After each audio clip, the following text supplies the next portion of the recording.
Hey guys, welcome to the Not So Famous podcast. My name's Gabriel. And I'm Jeremiah. All right, so we have a new name for the podcast now, Not So Famous Podcast. I like it because we're not famous at all. And probably will never be. Never be, but that's all right because we're not so famous.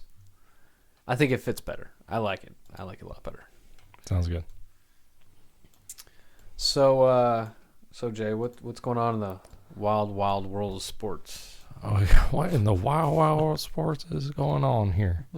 Okay, so there is a lot of topics to cover, a lot, and one of those topics is I would like to discuss proper arguing, like how to argue with someone. I already know what it's going to go to. So I have had this conversation twice. Okay, in the past month, I have had 2 Facebook arguments. Okay, and I don't use the word argument in the sense of, like you like just like berating someone. Not that type of argument, like it's used commonly, but rather like using it in a way that where you're talking about arguing a point. And you're making your points. Someone counters your points, and then you make your point. This back and forth conversation. But you also deal with the arguments that they're putting forth, right? It's not just you say A, they say B, and you just keep saying A, and they just keep saying B. There's never actually dealing with A or dealing with B, right, from the opposing view. Mm-hmm. So I want to get your thoughts on proper arguing. What are your thoughts? No, I understand because I've read it all, the argument, and no, I perfectly agree because reading through it, you have, you who's presenting the points, and the other person's just skirting around everything and going after other things that doesn't pertain to what you were talking about. Mm-hmm. And it's just like, you need to focus on what Jay is saying. Like, he's talking about A, don't go to D, because D doesn't pertain to what he was talking about with A. Right. And I find that to be really obnoxious, because you never get down to the root cause of the argument. In the end, it's never going to be resolved. You're not going to leave going, like, satisfied. You're not going to leave like an impression on them, maybe like leave them questioning about something, or maybe you're not going to leave questioning something, and it's just this stupid fight that's just taking place that there's no winner. Right. And so that's really what I have a problem with.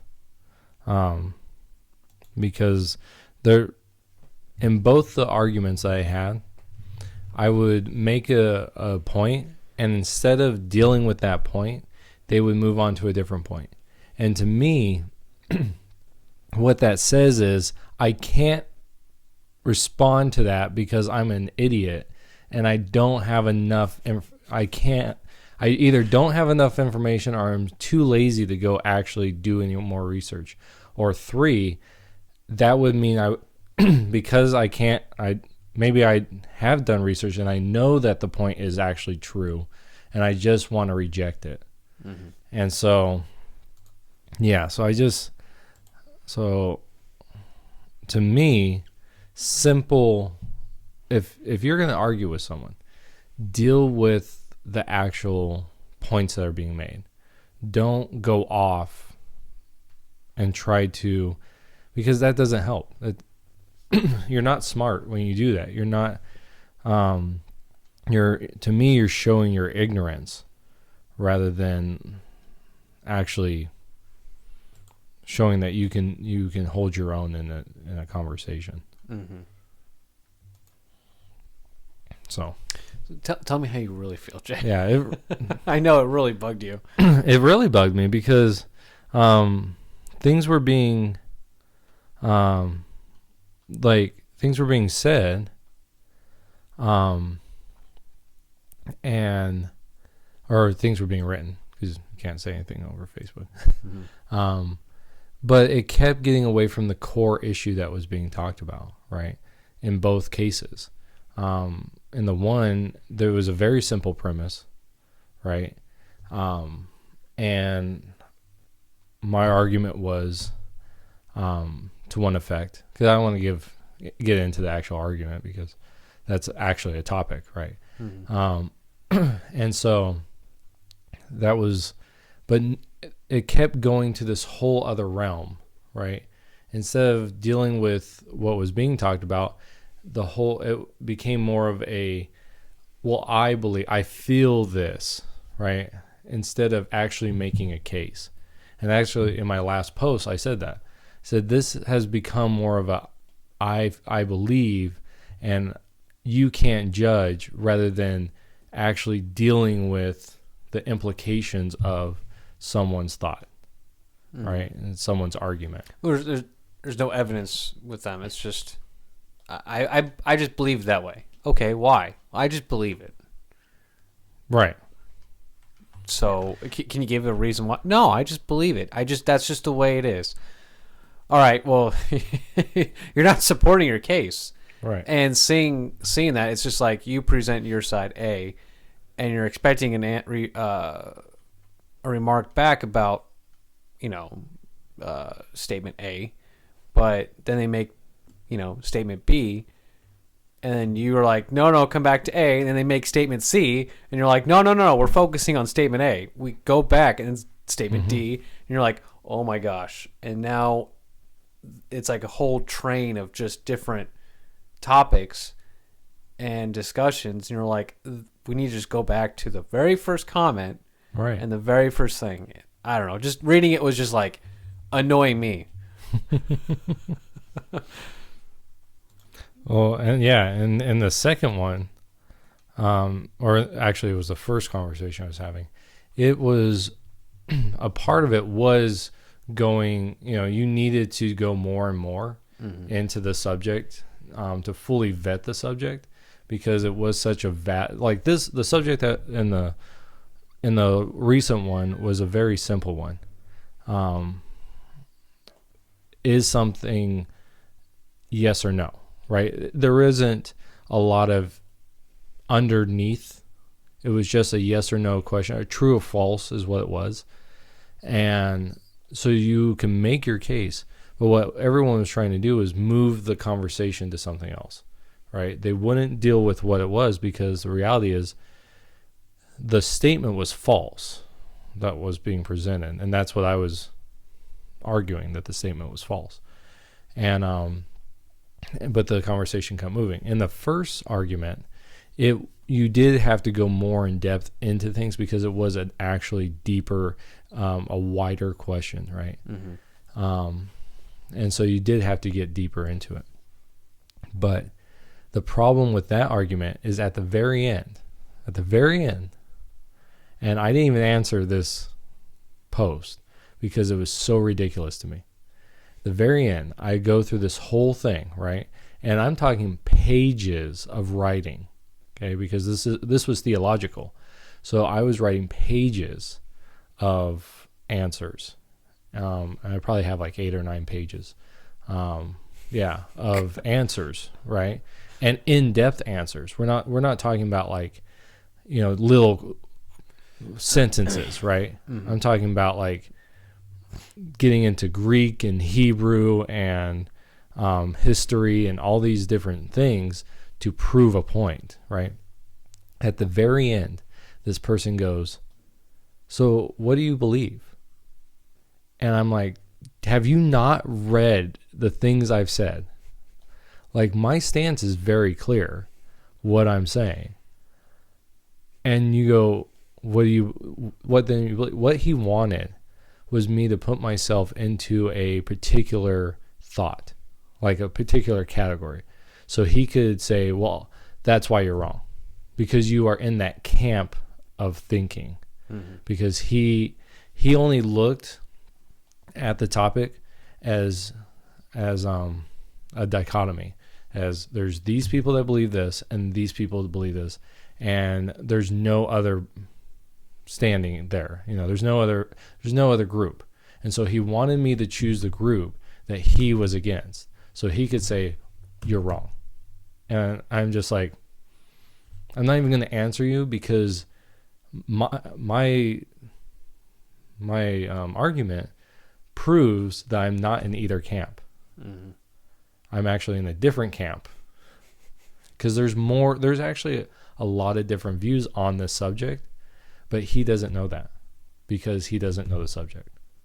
And so it's just, I'm like, I really like to punch you through the computer right now. But I can't do that yet. So what do you believe? Yeah. It's like saying a whole hours presentation, and then someone in the class goes, what are we talking about? And it's just like, did you not just listen to the presentation? Mm-hmm. I've had that before. I'm like, are you kidding me? I just taught this class and you're just going to say what? Yeah. People do that. That's actually just disrespectful. It is. Because you're not taking seriously what's going on. If you're going to have an argument with somebody, then you got to listen to the other side. Mm-hmm. You don't have to like the other side, but you have to listen to it. I don't know. Well, no, that's exactly what it is. Is people, I think what people think an argument is you speak louder than the other person. That's how you win the argument. And that's in this latest one, that's what I said. That so many people are responding to this. I can't keep up with everyone and respond to every single person. And I said, you guys can have your victory. You guys have silenced me. Good job. Because you just keep bringing things up and you never deal with the actual argument. So you won. It's like, but what did you win? I told him, you didn't change my mind. Nothing you've said has changed my mind. And one of the things is, personally, I like to argue not to win. That's fun, right? To be like, yeah, I won. But to actually become better as a person. What if I am wrong, right? If I'm wrong on the subject, then I need to be proven wrong. But I'm not going to just, because you say, well, this is what I believe. That's one of the things, actually, I'm preaching on a series right now for the 5 arguments, or 5, 4, 6, somewhere in there. I haven't decided yet. But the arguments for God's existence. And the first thing I said out of the gate was, Christians are always looked at, or they tend to be looked at, as people that live by blind faith. They just believe, and therefore no evidence, right? And the Bible actually doesn't say that. It says actually you base belief on evidence. And so that's why we're going through this. But then I get people that are like, well, that's what I believe. And it's like, well, you don't base it on evidence. You base it on a feeling. But feelings change. Evidence doesn't, right? True evidence. Mm-hmm. So.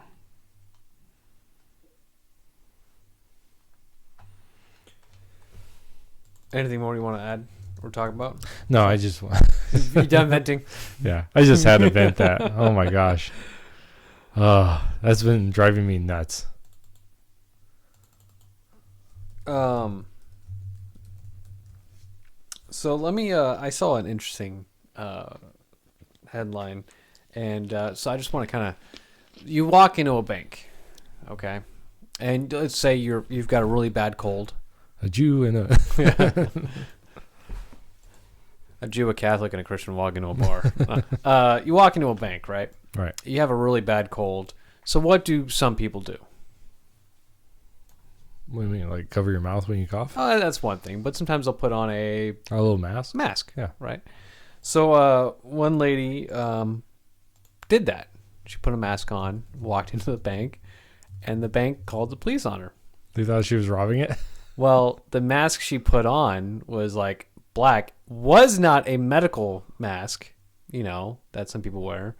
No, it was like a baklava? almost, but just cut it in half, so it was just around her face and like lower part of her head.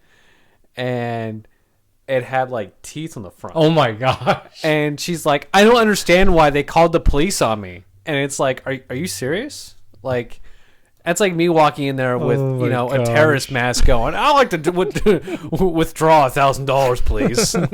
Well, I'm just here to do a normal transaction. Oh my god. I'm just really cold. And I know some banks have a thing where they say, "Oh no, take off your hat, take off your glasses, not glasses, but sunglasses." Some actually say, "Take off your sunglasses, take off your hat." Right. If you have a jacket on, make sure you take off your hoodie. The hood part. Yeah. And I've been Which makes sense. Yeah. And but no bank's gonna tell you to take off your face mask if you're like sick, your medical mask. Right. That's really funny though. And she's just like, I don't understand why they called the police. I don't know if she ended up wanting to sue the bank for it. Oh my gosh. But Probably. I'm just like, you're gonna lose. And it's just the same reason. Remember that kid that brought that clock to school and looked like a bomb? Mm-hmm. Look, if it looks like it, the school's just being safe. Right. I'm sorry. You have a bunch of stuff connected to an alarm clock with wires sticking out and stuff like that, and we're in an age of terrorism. I'm sorry, but we're gonna call that in just because I'd rather be safe than sorry. Right. Same with this. You might have a mask on that's black with teeth on the front. You might be the most polite person in the world, but I ain't gonna take that chance. Yeah. I just thought that was I just thought that person was stupid. They are. Man. Jeez. So, you didn't end up going to the gun rally though. No, I didn't. I was actually going to take Jack. We were going to go, but some things came up, and it was probably the best that I didn't go. Mm-hmm. Because I had to do a lot of stuff. I ended up doing a lot of stuff and working all day. In fact, we were supposed to play D&D because we played D&D, just to let you know. Right? Did you continue the story? No. Oh, okay. So we did a one-off, just a one-shot. And it was pretty good. So Jack made it up, right? And it was very simple. It was... we were adventurers, right? And it started out with Dakota and myself, and then my son Izzy, right? He was going to play till my wife got home, and then it was his bedtime. Well, then she took over for him. Oh, Mariah did? Yeah. And so so I was going to play against myself, right? My regular character, because I like rogue ranger type characters. And so I'm like, okay, I want to try like a wizard or something like that, something like that. But I knew Izzy wanted to be a paladin because he just likes to be a knight, type thing.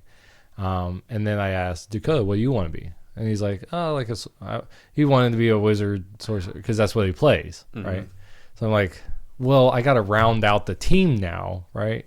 We need someone that's that roguish character. So I played a rogue, but I played a halfling rogue. And I just stole everything I could. Like, we started out at your house. Like, that's where we had to go. You're like the head of the community. Uh-huh. And I'm like, as Dakota's talking to you, I turn to Jack and I'm like, do I see anything that looks valuable? And he's like, so I roll and everything. And he's like, yeah, you can see a vase. I'm like, I'm going to go steal it. So I go in, steal the vase, come back out. And I'm just like, what's up, guys? You're a halfling. Where are you putting all this stuff at? No one saw me. I had super high like sleight of hand. We were playing level 10. Oh, really? Yeah. So that was pretty cool. We played level 10 and I got to do so much great. I got to take 40 gold from my son. We were playing a game inside the game. I stole 40 gold from him. This lady we were talking to that was helping us, I stole her wedding ring and I put on a fake one. Nice. This is a game, people. Yeah, this is a game, not real life. In real life, I just steal everything. Just klepto. The klepto pastor. Yeah. So this is really funny because I would just steal stuff, like randomly take stuff. So now, playing a rogue like that, if you played another campaign, would you play a rogue? I want to try something different. Because you like the ranger. I do like the ranger. I've never played a rogue. Mm-hmm. Like a full rogue. I don't know. I want to try a different type. See, because I played monk the first time, and I actually really liked it a lot. But I'm thinking I hate spellcasters. Yeah. So maybe a barbarian. But I like doing that like crazy like. People think of a barbarian as like the half orc or human, Right. But being like a gnome. And we ran a campaign where everyone was like halflings and gnomes, and we had like one dwarf. And so we were going in this cave and in towns and stuff and just killing goblins and things like that. But it was like a bunch of midgets running around. Nice. That's what it looked like, just... the cave is getting swarmed with a bunch of midgets, and just all the goblins are getting taken out and stuff. It was just funny, and because we were sending we were doing D&D online, right? And we're sending gifs back and forth of midgets. What'd you just say? Of midgets? No, before that. GIFs. Oh, don't tell me we're gonna do that debate. Is it GIFs or GIFs? GIFs. GIFs. That's a J, dude. GIFs, GIFs, whatever. It's a GIFs. Anyways. GIF. All right. Continue. Sending back and forth. GIFs. Yeah. GIFs. We're sending them back and forth. And everyone's laughing because we're just a bunch of midgets running around in the caves and stuff. Really, the whole party was... The only normal one was the dwarf. It was a little bit, below average. Right. But everyone else is just... tiny as hell, just running around. Nice. But that's what I'd like to be in. A barbarian gnome would be like a ridiculous race and class together.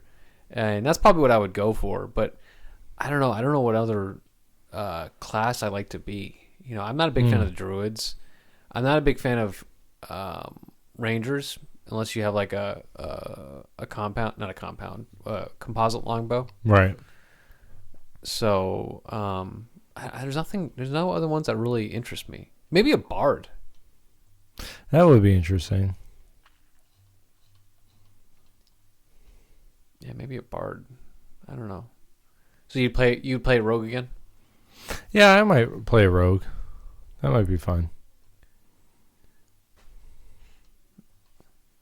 But yeah, I wanted to play something different, and then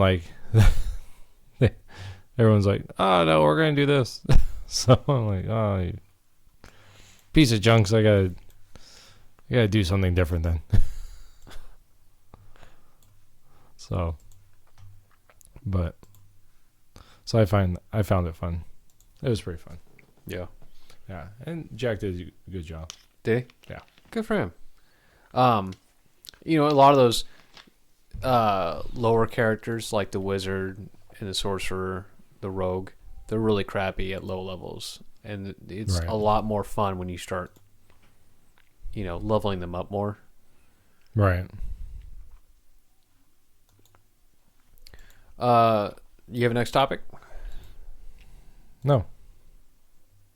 Oh, well, guys, thanks for listening. Oh, I thought you had one. That's why you were asking me. Well, I like to just continue on the D&D topic a little bit. Would you go for another D&D campaign after this? Yeah, in fact, Jack is actually interested In DMing? in DMing it. Oh, really? Yeah, we were talking about what he could do. I told him, actually, he had a great idea for a campaign for this one shot. He just didn't have enough time to implement it. but I thought it would have been great. So he was going to have Dakota's character actually like you and him, you and Jack would be asleep, right? Mm-hmm. And then he would have my character come in, and you guys would be sleeping fine, but Dakota's character wouldn't. And so Dakota would go off on this adventure by himself, and he would come back and he would tell us or tell everyone else, yeah, I went on this thing and all this happened. And Jack's like, no, you didn't. Stop lying to us. And so no one would believe that Dakota actually went on this like grand adventure. Just in the middle of the night. Yeah. But I thought, man, that'd be pretty cool. Because one of the things, like when we started the campaign in the world I created, Mm-hmm. was I liked the idea of you guys exploring it and making it your own, you know. And so like putting in places and things and backstories to other parts, and really being able to think about it. Mm-hmm. So I like that, and I told him that would have been really cool to do. But I understand that he had. I literally told him that morning, I think it was, that I wouldn't be able to go to the 2A thing, and that we should just do D&D one-off. And I'm like, hey, why don't you do it? So, yeah.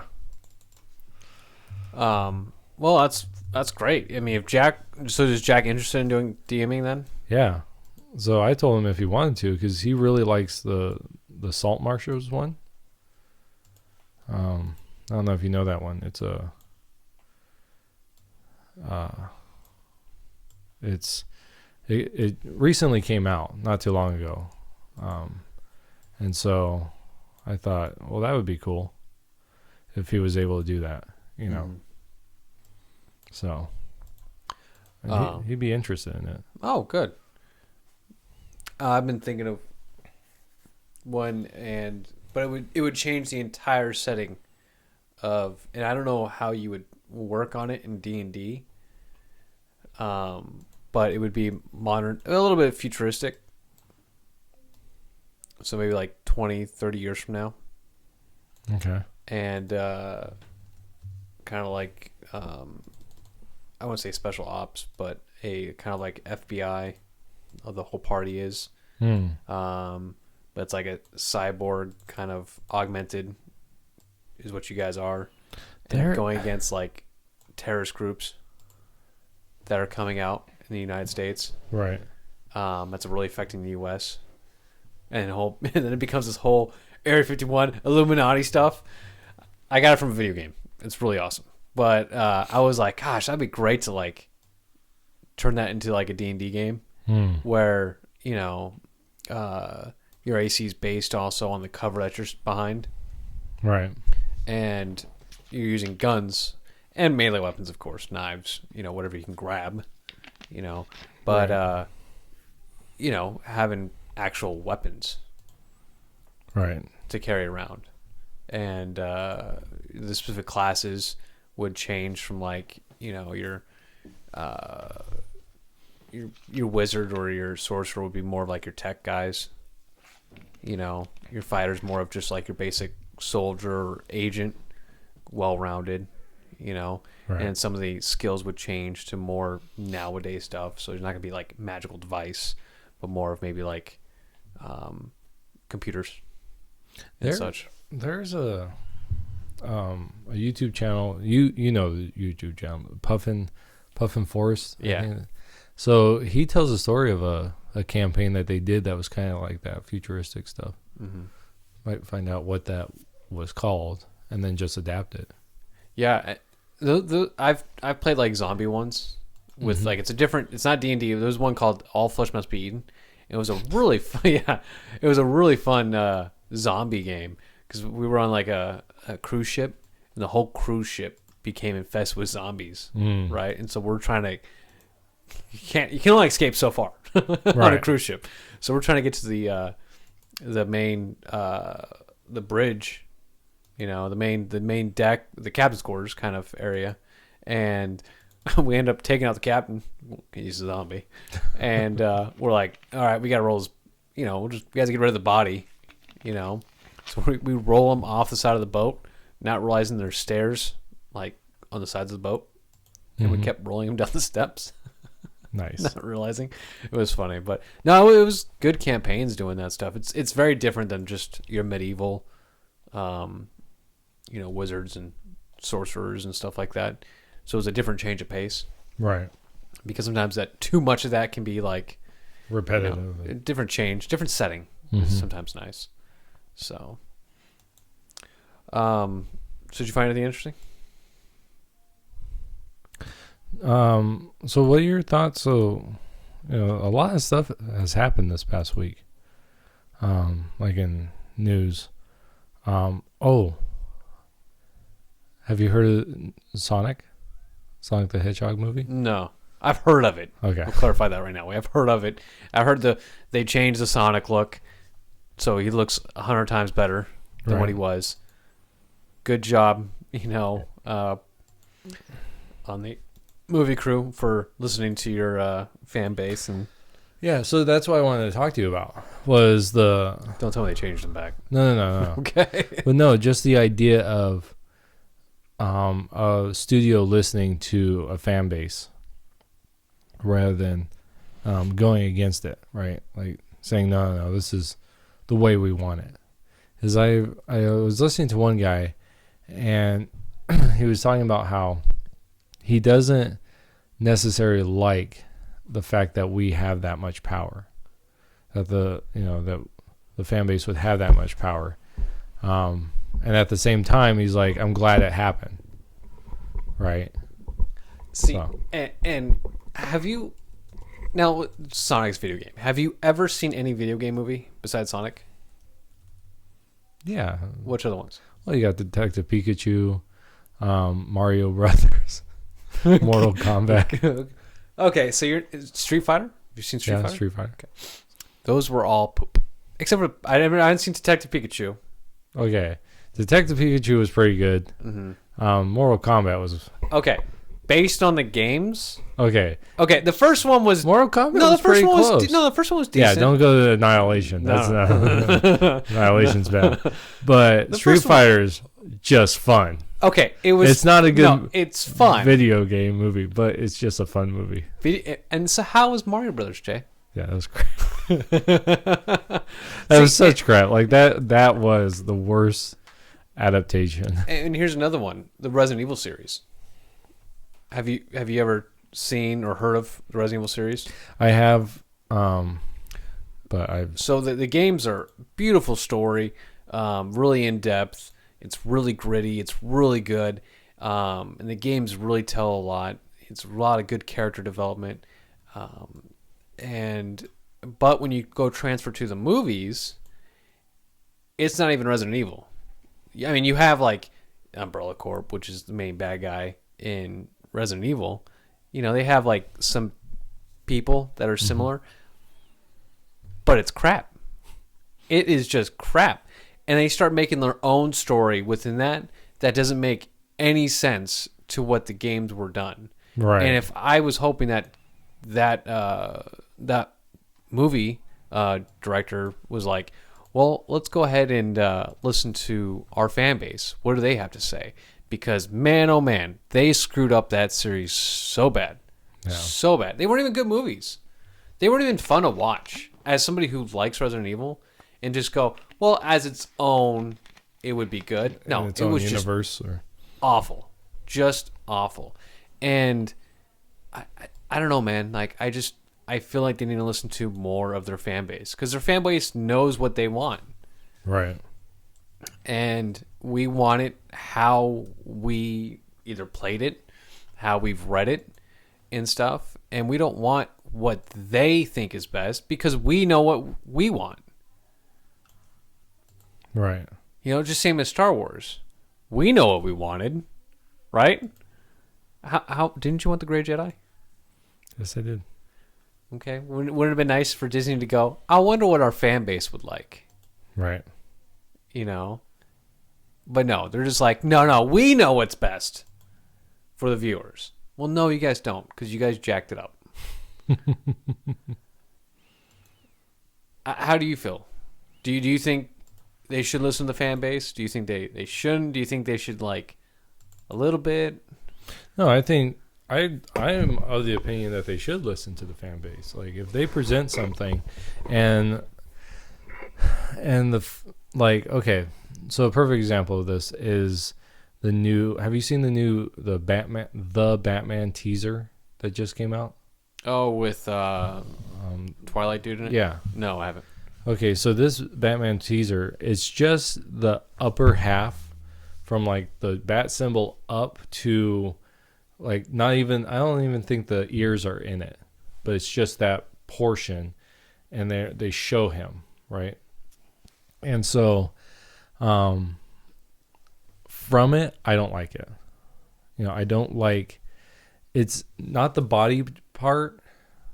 I don't really care for the bat symbol. It looks real like, I don't mind metallic, but it looks like like some people are saying that maybe it's the gun that killed his parents and he like cut it up and made it into, I mean, it looks real like that, like it's put together, rather than the smooth. I like the smoothness of it.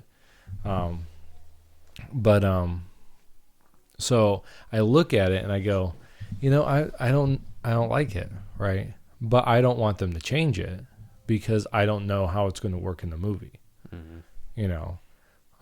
If they released more of a trailer, yeah, would you? Then I could see, okay, now I can get more of a feel for what they're going for. It's kind of like the Joker, right? When that came out, when they did the reveal for that, I didn't really like it. But once I saw the trailer, I became, okay, like, it's not going to be the way I would perceive Joker, but I'm interested in to see how they do it, right? Mm-hmm. And so, well, and that's one thing I don't understand. Like, you don't even have to listen to the fan base. The shows are your script. Like, if people looked at the 90s Batman, for instance, mm-hmm. your script is right there. The way the characters should be is right there. The way the Joker's story should be told is right there. The way his personality, the way he presents himself, his look and everything is all right there. Because the 90s cartoon was the highlight of Batman. Right. So if you want a good equation, if you want a good mixture of, like, a concoction for Batman, you go back to the 90s cartoon. You look at how did it work there. Mm-hmm. What does his costume look like? How did he present himself? How did he fight? How, that is how you get your story. Right. And the same thing goes with with your video game movies. You look at the video game. How does the characters look? How does the costumes look? How does their story go? How's their origin story? I just wish they would, read the books, watch, the TV shows, watch, or listen to whatever to go ahead and say, oh, that's how it should be, instead of putting their own interpretation to it. Yeah. Because you're hyping up people for this movie that's going to come out, and then it's going to fall flat on its face. Yeah, but a problem with that, though, is the fact that if, like, the reason why we got the anime series is because people did that. They took various elements from Batman and infused and created a new Batman. So. But how's the streak been so far? Well, I mean, yeah, The Dark Knight was great. I understand, but that was the Joker. The Joker was what made it good. Yeah. Batman I can care less about Batman. It was the Joker that was the best part of that. Yeah. And Bane was cool. I didn't like Bane. No? No. Not as buff? Well, I wanted him to be more imposing, mm-hmm. On Batman, rather than just, like, he was imposing, but he wasn't imposing, mm-hmm. like it was, should have been more. mm-hmm.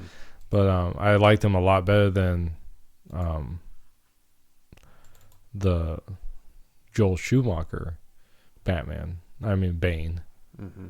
That one just sucked. That was horrible. But, yeah. So I don't know. So I think there has to be a balance, right?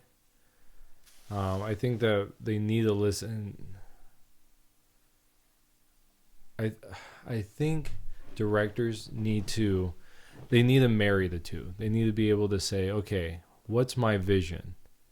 Is it going to be a vision that is going to disrupt the people, right?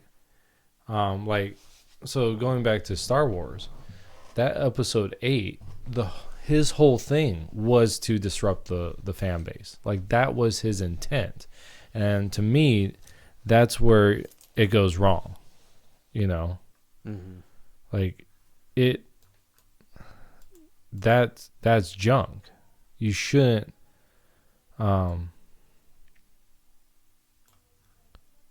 do that to people, you know? That's just crap. So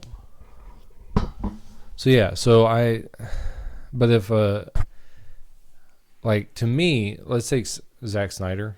I think that's his name, right? He did the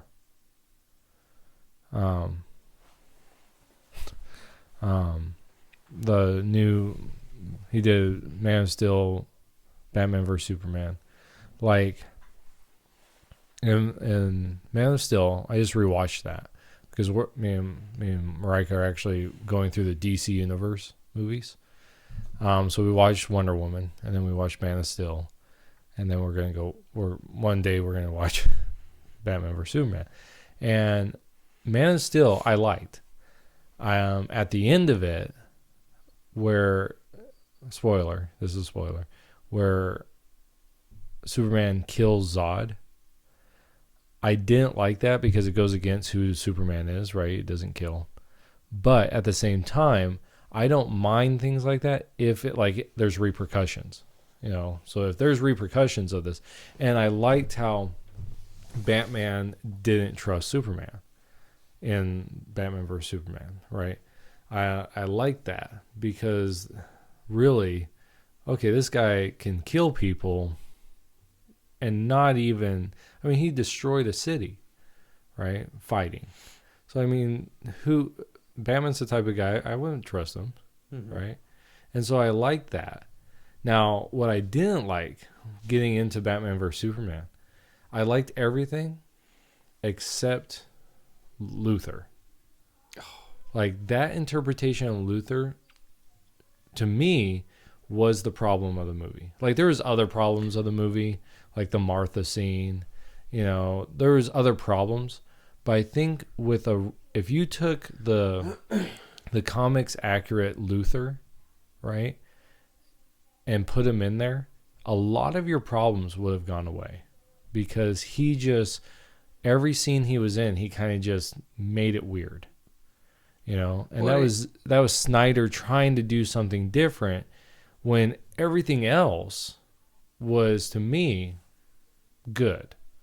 It ruined the movie, at least to me. It was like that funky taste at the end of like, oh, this tastes good. Then you get that aftertaste in a drink, and you're like, I don't think I want to take a next sip because of that aftertaste. Right. I mean, it's good, but man, that's what that movie was like. Oh, here comes Lex Luthor. Right. You know, Well, yeah, and so that's another thing, right? Was another problem. So, well, and then at the end, Doomsday, right? I didn't like the way he looked, the fact that they used Doomsday. I didn't mind them killing Superman. So there's a bunch of spoilers here. I didn't mind them killing Superman. If in Justice League, he would have been, this is what I think they should have done, right? Killed Superman. I would have done it differently. I would have kept Doomsday out of it. Well, no, maybe, okay, so this is maybe how I would do it. Not killed Superman. I would have used Metallo as the main bad guy in the end. And I would actually have made the guy in the wheelchair be Metallo, like, and then they would have to come together and fight him, right? But then in Justice League, I would have killed him. You kill Superman at the end of Justice League Part 1, right? You could do that. You could use Doomsday, right? Instead of Darkseid. Like, Darkseid comes, and what he does is he creates Doomsday. And he's like, and that's what he sends as his, instead of that other guy. And Doomsday fights the whole Justice League and kills Superman. And then you have, where do we go from here type of thing. And, so, I mean, you could do it then if you wanted to kill Superman. And then in the next one, actually have him be resurrected. So you do all your films, right, in between then, like Aquaman. You do a Flash. You do these other ones in between then, and you feel the weight of Superman's death in those films, right? That's why Superman, because one of the things in the MCU, people ask, well, why doesn't the Avengers show up and beat these guys down, right? Why is it that they're not there when they should be, right? In this one you go, why isn't Superman, oh yeah, he's dead, right? And so this is getting way off topic. But then in Justice League 2, you have Darkseid resurrect Superman, and now Superman's the bad guy of that film. And now you make it a trilogy, right? This Justice League trilogy. And once they defeat Superman, now it's Darkseid. And that's where you leave off for Justice League 3, is Darkseid's now coming to Earth. And you could actually fast forward into the nightmare from Batman vs. Superman, into that nightmare, I think it was Batman vs. Superman, into that nightmare world in Justice League 3. You start us out there, and their whole goal is kind of like a Terminator. Get someone to go back in time and to fix the timeline so that Darkseid doesn't win. And so they can return back, and we find out how Darkseid won, right? Or something like that. So, but I think it's Snyder, because he was doing so good for the most part, but he had to change something that was so drastic that flipped everything on its head. That really brought a problem. And I think that's where, that directors have to know, okay, I can do some things. People are just singing, walking by the room. So do you think directors should play it more safe? Or do you want them to be a little adventurous with the script? Well, I want them to, Justice, I want them Justice to League understand. cartoon was very popular. It had a great formula. It worked perfectly. Should they utilize that same thing, or should they go ahead and venture out, change the story, change some characters, take some out, put some new ones in? Well, I think they have to, right? They have to do something because it is a different adaptation, right? But at the same time, they have to just be more cognizant of what they're doing. Well, how far should they go then? Well, I think that's where it comes down to it, right? They should try as best they could, right? And then say like the Sonic movie, right?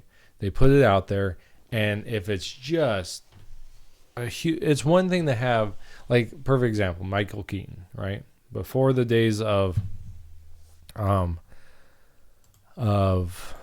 what's it called?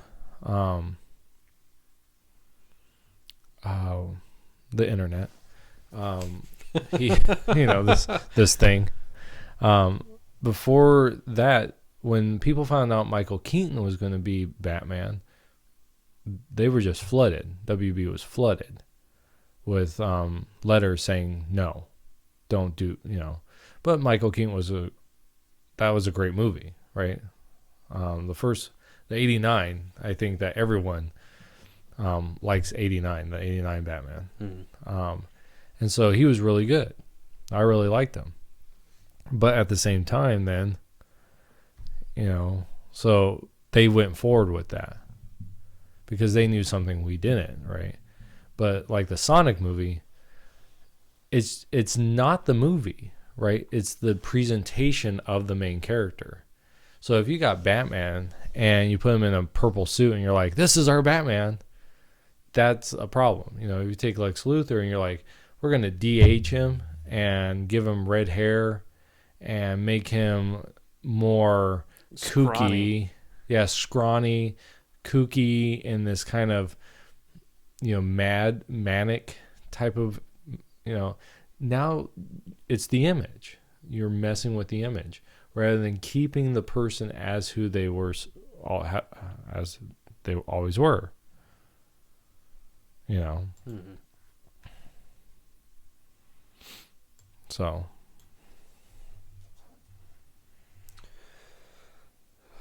All right. Do you want to? What do you got next? I don't know. So. Do you want to move more to politics? Yeah, we can do that. Mayor Bloomberg. Oh my God. He's stepping up now to the plate. I guess there was some stuff about him for tuition, student debt forgiveness. Oh, really? And stuff like that. He's starting to throw that out there now. Join the party, Mayor Bloomberg. Yeah. You're a little late on that. Well, you hear one guy's like, he's trying to unseat Joe Biden for the most gaffes on the campaign trail, because I guess one thing came out about him talking about how minorities are the ones that should be frisked because that's where crime comes from. He said something like that. When did he say that? This is years ago. It was a tape that came out. And then what was it? Then then one just came out about him telling farmers how they can't learn technology, basically calling them stupid. That they're just too stupid to learn anything else except farming. Even though a lot of farmers like today, especially the ones that are in, do commercial farming, they actually have like degrees, mm-hmm. Like they're very smart people. So that was funny. And a lot of people are saying how he's buying the election. He's already spent $400 million of his own money. Really? Yeah. $400 million. That's huge. He's a little late. In the primary, isn't he? Well, see, that's another thing, right? That I mean, are we expecting Hillary Clinton just to come out all of a sudden? Did you hear about those rumors that she was going to be his running mate? Are you serious? Yeah. There's rumors that that he'll pick her for his running mate as VP. Yeah. At least she'll never be president, though. Well, what was funny is I saw this meme and it's like, what was it? It showed Bloomberg, right? And then it said something like, how long do you think you'll last as president? If Hillary's your running mate. Oh, that is true. She'd probably just take him out. Hey, guys, yeah. I'm the new president. Yeah. Give it about a year, so it doesn't look too suspicious. Right. Oh, he had a heart attack. 2 bullet wounds in the back of the head. That's a weird heart attack. It's a heart attack. Oh, my goodness. That'd be great. I mean, it wouldn't be great, but that'd just be really funny. But oh man, what is this?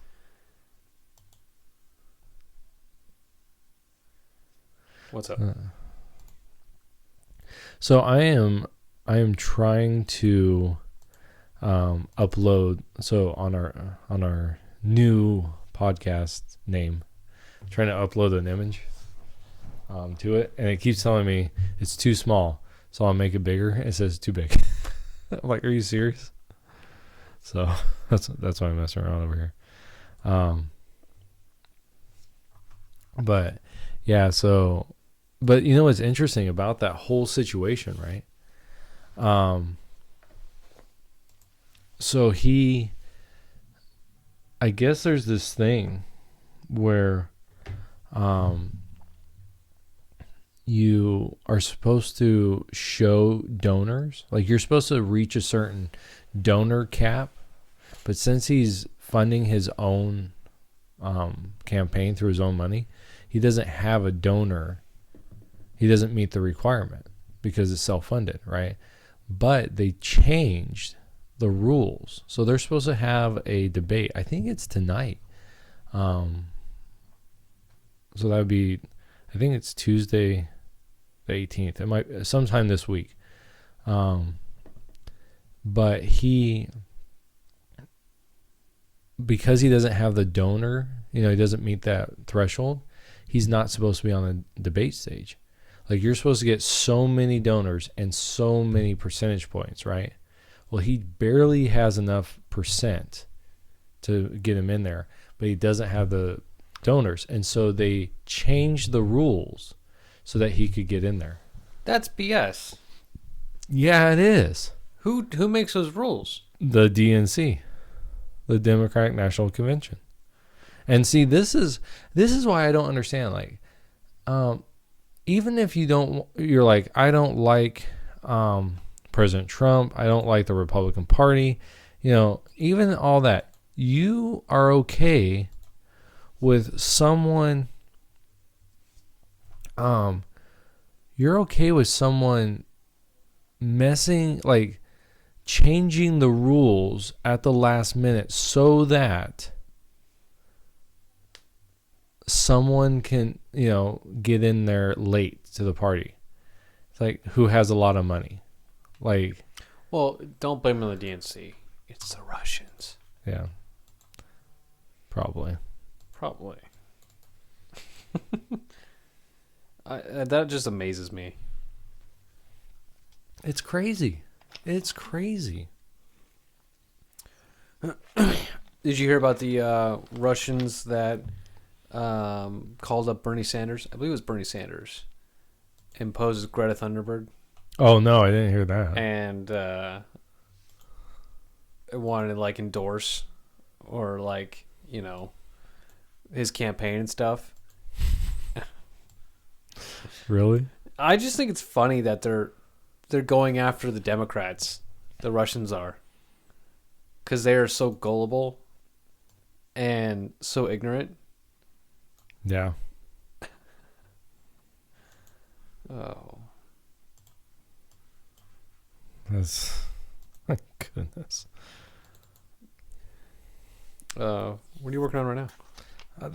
Trying to get the image up. Image of what? You'll see. I love this image. I made it myself. Sort of. Was it for our podcast? Yeah. Okay, look it up. Did you already? Oh yeah. I already put it. It's on. It is live right now.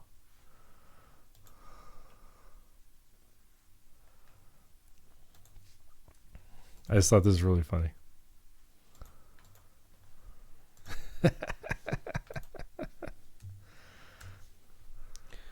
Dude, the Not So Famous podcast, is that it's still under still under White Fan? Yeah. I mean, yeah. But yeah. I'm still saying free candy. Oh, really? Yeah. It shouldn't be. It should be a completely different one. Oh, so our cover photo is Bill and Ted. Yeah. That's awesome. But our picture still says free candy, though. I know. I'm going to fix that right now.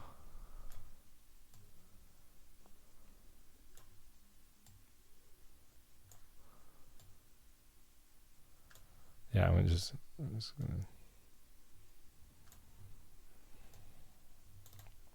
gonna... Looking at the thumbnails for our videos. Yeah. We look like a pretty good gay couple in the vehicle, because it shows us in the vehicle, and we're just having that smile at each other, laughing mid-laugh, looking at each other. And I'm like, just deep into each other's eyes. Yeah, somebody probably think we're gay. I was actually for this one, I was actually going to find what's the guy's name? Achilles, and I forget his male servant. And I was gonna be like, I'm gonna put this in there. I'm gonna be like, what is that? It's just a gay couple. But yeah. So, but I gotta watch myself, because apparently I allow people to be. Did you read that part of the argument? No. Oh. You told me about it, right? Yeah, I told you about it. Yeah. Yeah. They're like, that changes the argument now from to a personal attack. Yeah, it was straight up a personal attack. Actually, I have proof that he was not on my team, by the way. I found. Oh, you found it? I found that the first year I was a coach. Really? I have a picture in there. And so, yeah. So I fully am vindicated. So, there you go. I changed the cover photo. Well, the icon. I changed the icon. Is it something else now? Or is it the same one? No, it's different. Well, no, I got...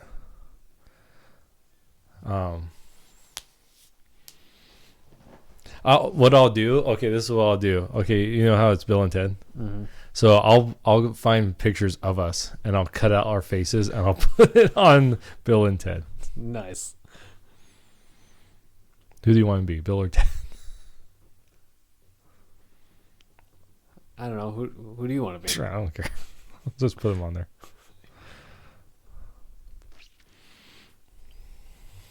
So, it was really funny. I don't know if this guy's gonna listen to any of our podcasts again, but my mom actually tries to get people to listen to our podcast. Really? Yeah.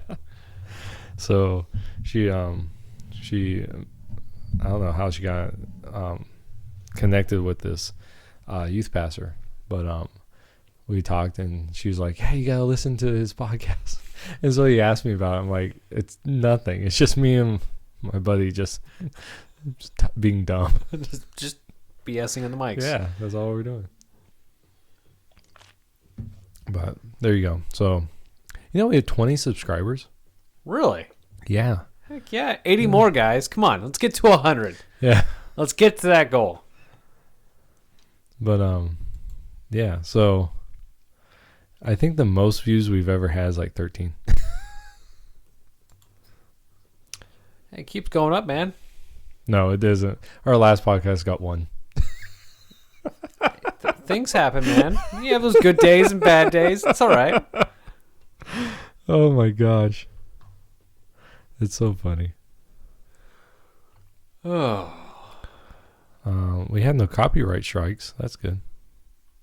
That's good. But yeah, I just thought that was really, really funny. Yeah. Oh no, our highest one was 15. Wow. That was actually one about guns. Really? Yeah. No. What is this? Oh, the abortion one. We talked with Jasmine. That got 18. Should we do more conversations on more of the big political or big spiritual topics? No. We can. The big controversial debate topics, guns, free tuition, healthcare, Sure. immigration, and, topics about Jesus, God's existence, end times, all these things, homosexuality, the Bible, hit those topics that nobody really likes to discuss. You know what? What's interesting is I'm actually doing that with the teens on Sunday mornings. Mm-hmm. And I had one person tell me afterwards that they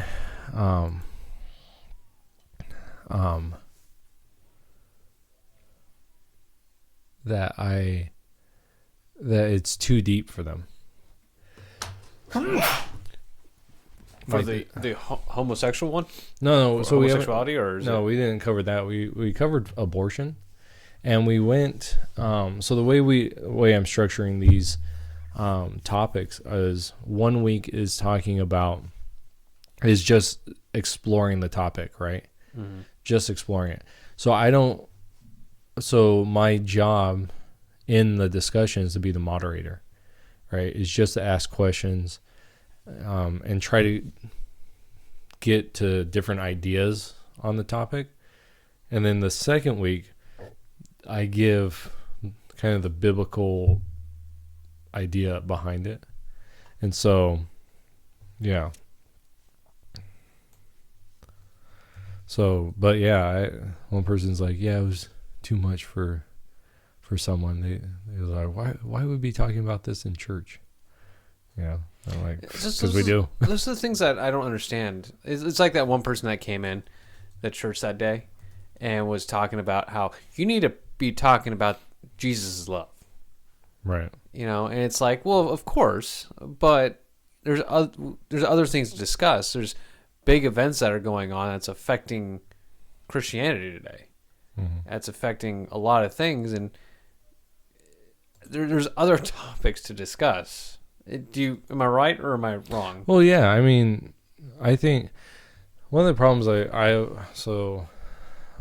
I have with Christianity is not so much today, because I think we're actually moving in that direction, but for years we got into this, and I think it was a cultural thing more than just a Christian thing, because throughout history, like if you actually look through history, Christians have always been on the cutting edge of topics, whatever the topic is. But it's like it came to a point where in society we decided, no more talking about religion, right? And that's actually a saying. People are like, the two things you don't talk about, politics and religion, right? Well, look where that's got us. We don't have actual conversations where we're able to present our ideas and have someone disagree with us and yet still be what's it called? Okay with each other, Mm-hmm. So, yeah. I don't know. I feel better. I remember going through, your Sunday school classes way back when, back in the old day. Back in the day. Well, we both had hair. Yeah, we both had hair. You have hair? Don't say that. I have no hair. Man, that's a long time ago. Mm-hmm. But learning about other religions, learning about topics like abortion and things like that, and what does the Bible say about it? Because one thing is our politics, TV, it's really affecting teenagers' minds about these topics. Mm-hmm. And when you come to church, they should be aware of what the Bible teaches about that. Right. Because we're getting those churches that are happening around the U.S. right now. It's saying gay's okay. It's okay to be gay. It's like, no, it's not. Like, for the Christian belief, gay is not okay. Right. And this is where it's at. And I like that. Besides it just going, I'm not saying it's bad, but it's nice to go and do that different change than just going back in the Old Testament and learning things and going in the New Testament learning things. It's debunking what the politics and what the secular TV is saying about things to help the youth out today on, what's the godly way. Right. And I appreciate that back then. Well, I'm glad. Yeah. Not everyone does. Not everyone does. But yeah, I think it's necessary for us to be able to actually think through topics. And what's interesting, and I might get in trouble. Well, I won't get in trouble because not anyone's listening. But see, when it comes to politics, I'm actually very libertarian when it comes to my politics. Because even though I think that, and I really believe this, that the United States is founded on Christian, they say Judeo-Christian values, and our legal system came from the Bible. We have more in common with the Bible than we do with Greek democracy, even though I think all that, and there's actually a founding father, I never remember the guy's name, but I love his quote. He said that the nation that we're creating is a Christian nation. It's only for a Christian nation. If we ever walk away from that understanding, then our nation will fall. And so I really believe that in order for our republic to work correctly, it has to be based in Christian values. But since we decided as a nation, right, that we're not going to be that, we're moving away, and we're quickly moving away. One person said we're in the West here, we are a post-Christian nation, which there is some truth to that, And so if we're going to live in a secular society, then there really is no logical, at least I haven't been presented with it, a logical argument against homosexual marriage, right? If we're going to live in a secular society. Now, if we're going to live the way we were founded as a Judeo-Christian society, then yeah, you can make a case against homosexuality, homosexual marriage, and accepting it, right? But in a secular society, I don't see how you can. But the problem with that is, as soon as you do that, you make that case, you have to open up to every, polygamy. You have to open it up, because the same case for polygamy, the same case for polygamy is the case that was made for homosexuality. And so you can't stop that, and be consistent, right? And that's one of the problems I run into with arguments. That's one of the things that gets lobbed against Christians is people say, well, you're not supposed to judge, right? And in that argument I had, I actually made a case within the argument that no, that's not what the Bible says, right? The Bible says judgment actually starts with you personally. Like, you have to judge yourself. That's the first step. And then, as long as you're not doing that thing, you can judge other situations that deal with those topics. And then, so you can do those things, right?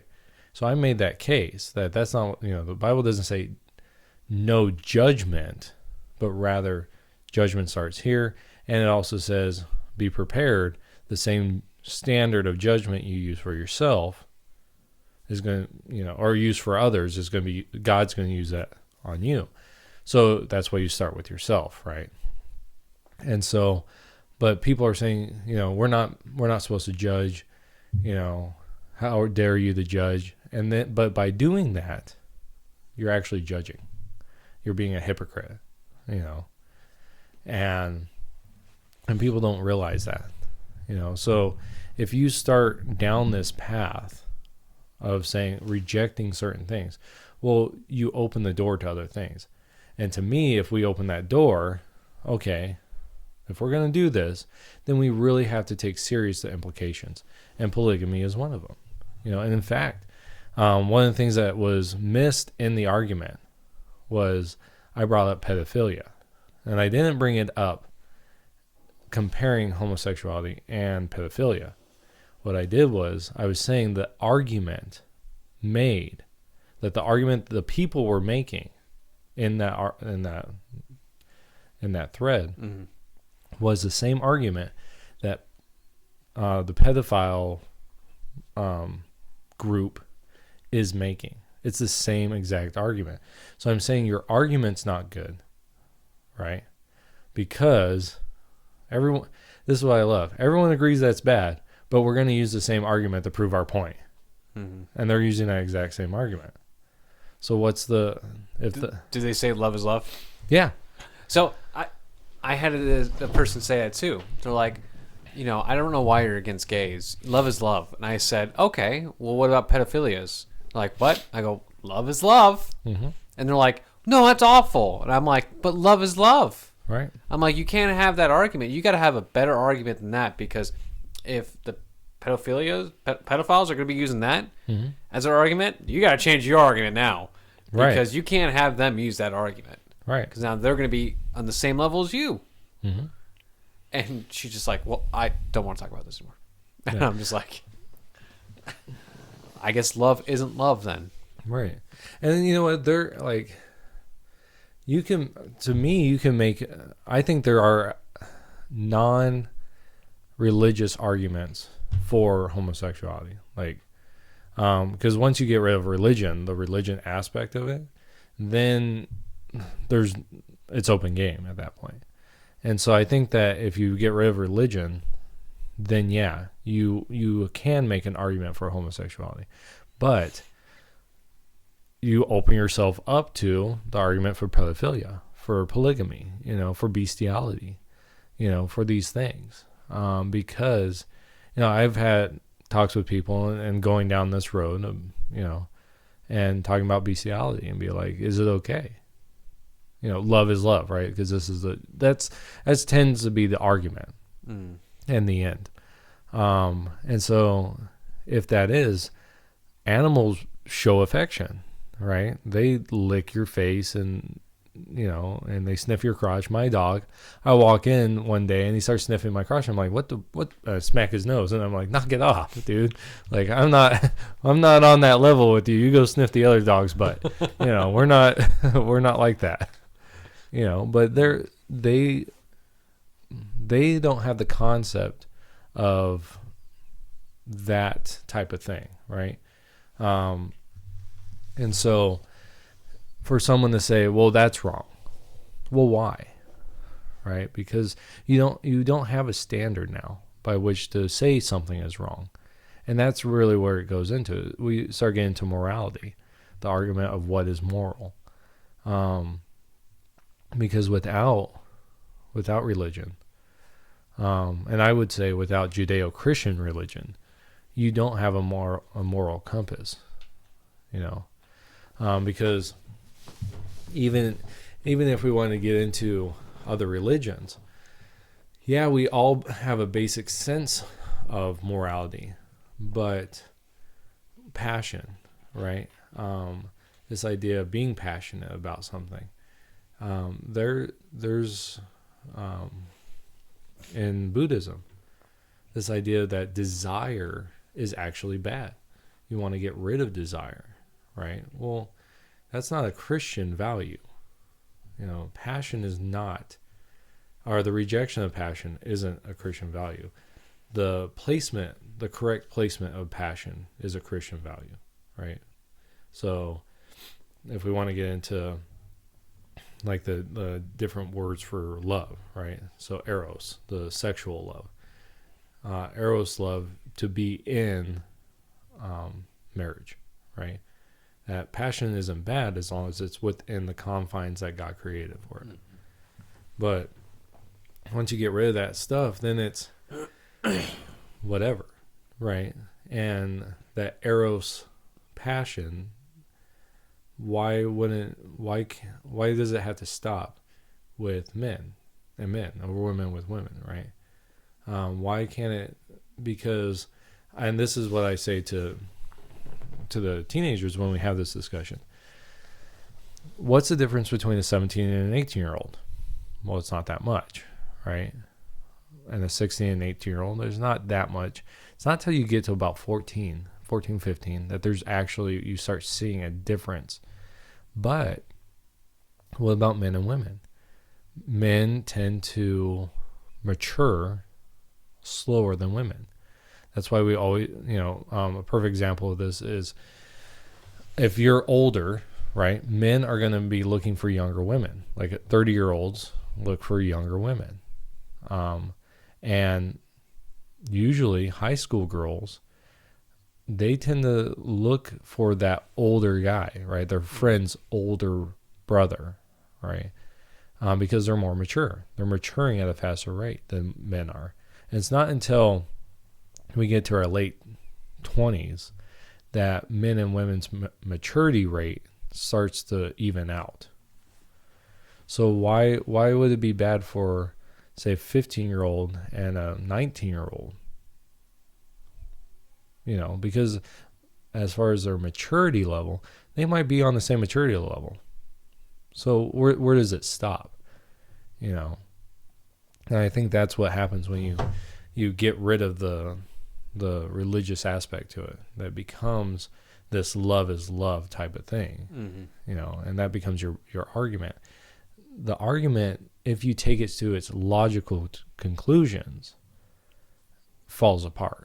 Because then you start, well, no, that's not okay. Well, now you're making a moral judgment when you've already got rid of your morality. You can't have it both ways, right?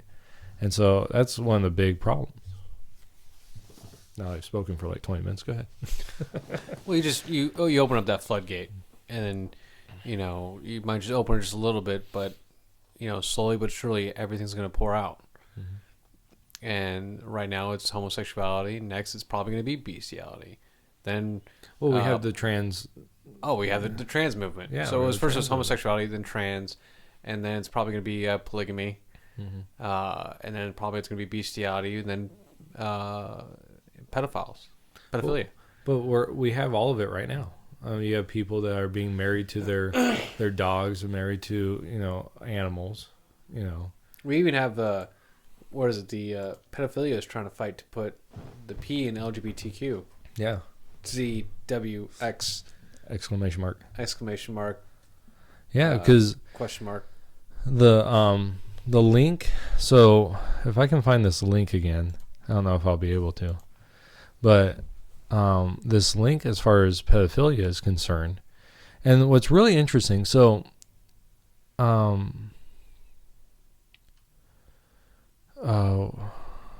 I don't know if I'll be able. Oh, here it is. So, right here. So I linked into my conversation to this thing from lifesitenews.com, and it says TEDx. So those TED Talks. Mm-hmm. TEDx speaker. This is what they say: pedophilia is an unchangeable sexual orientation. Okay, that's a huge thing to say, right? That it is, and then she goes on to say why our perception of pedophilia has to change. Are you serious? Yeah, like this was a TED Talk. She says pedophilia is unchangeable sexual orientation, just like heterosexuality. Wow, so they're putting themselves against. Wow. Yeah. So.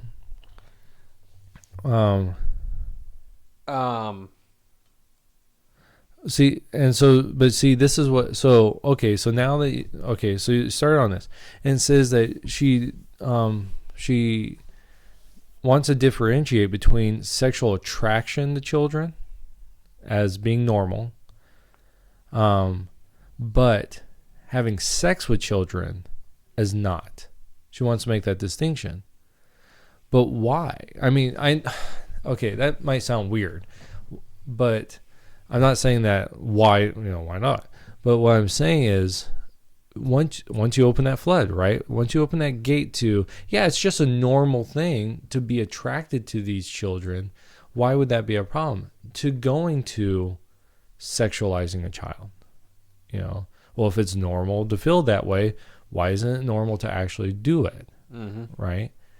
And we're actually seeing, we're seeing a lot of that right now with like those little boys being dressed up in drag, right, and being in front of a bunch of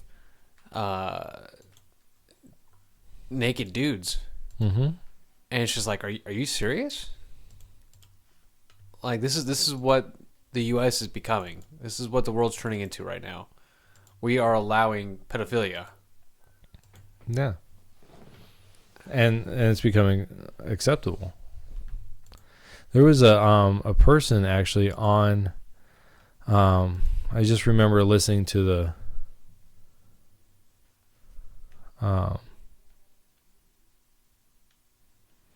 they just, what was it? It was a drag queen, and they came out against having these what are they called? The reading with drag queens at these libraries that they've been having across the nation. Oh yeah, I saw that. Yeah, and this drag queen actually came out against it because he was saying that, yeah, drag queen stuff is meant to be sexual. Like, that is the purpose of it. And so he's like, this is not okay to be bringing these children into making it okay to be around drag queens. He's like, it's sexual by nature. Like, that's what it's for, is to be sexual. And so I find that interesting that even people in their community is like, no, what are you doing? This isn't okay. It's like having a porn star going, it's okay. It's like, no. That's like adult content. Right. And I think that's one of the things is we moved from something that was taboo, right? So pornography was taboo. In fact, there was a case back in the 1800s where a gentleman had invited young men over to his house, right? And these are underage.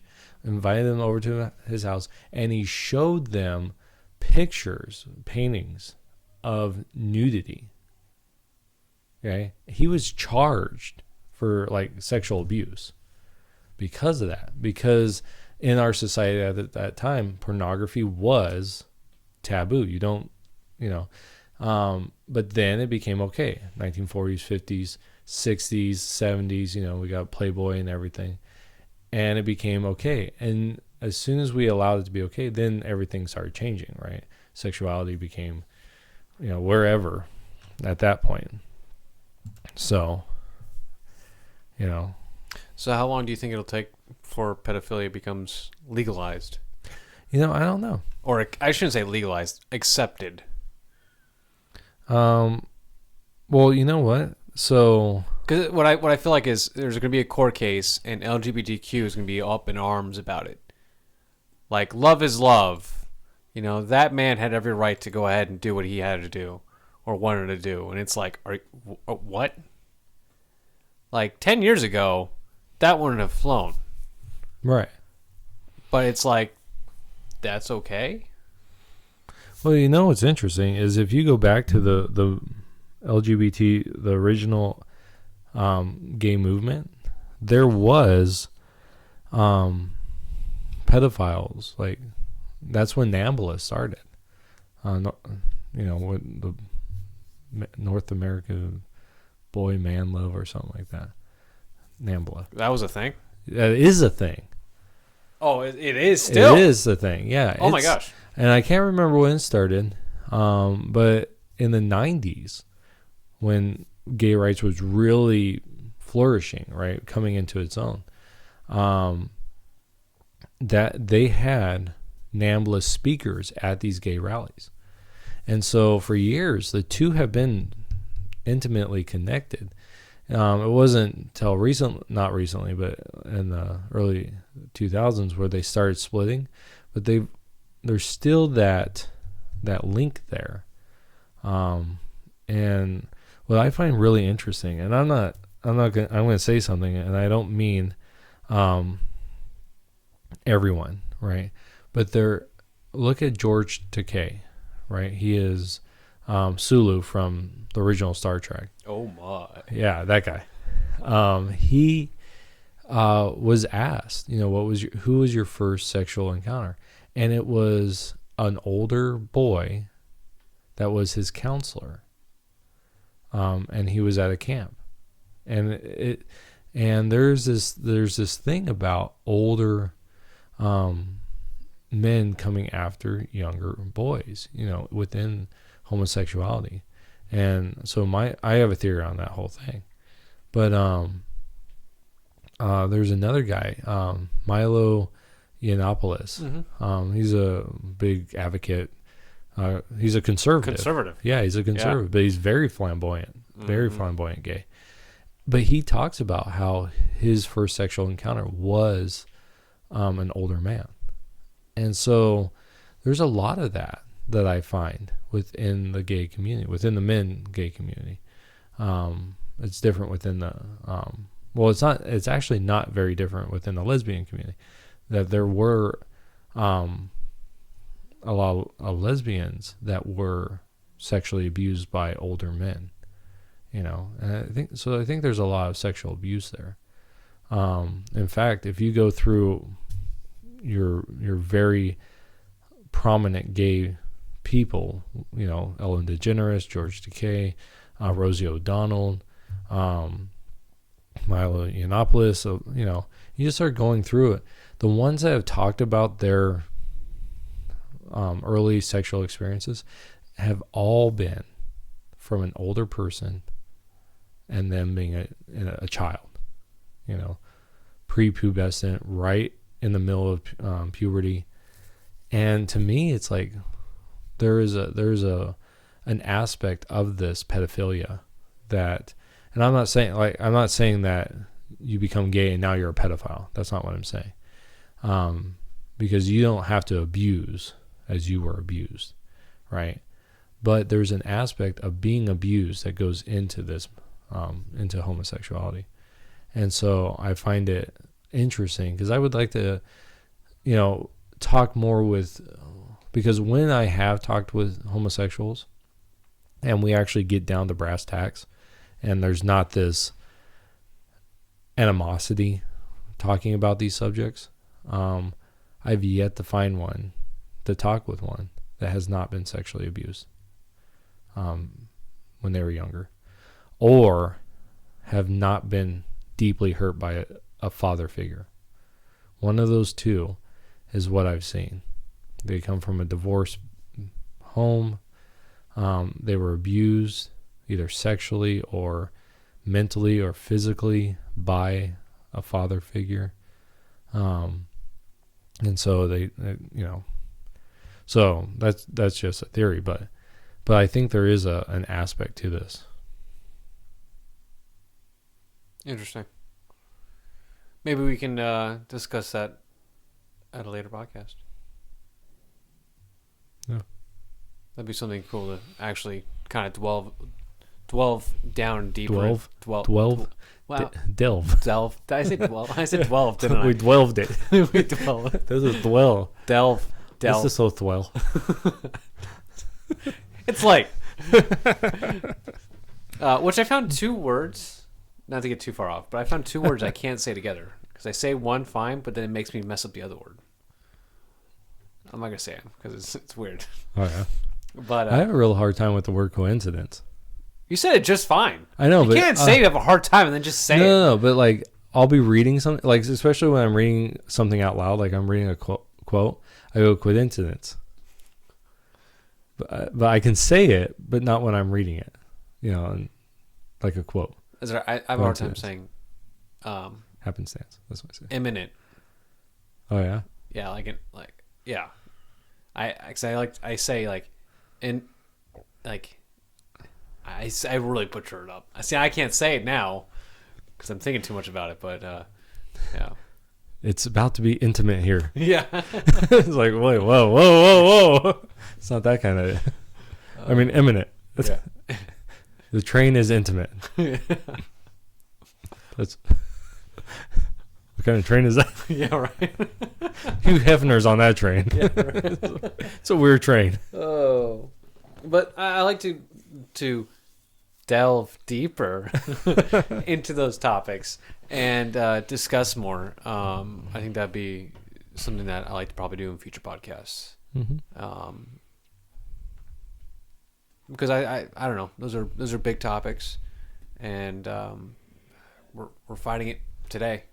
Mm-hmm. You know, it's we see a lot of them, riots. We've seen rallies happening about that.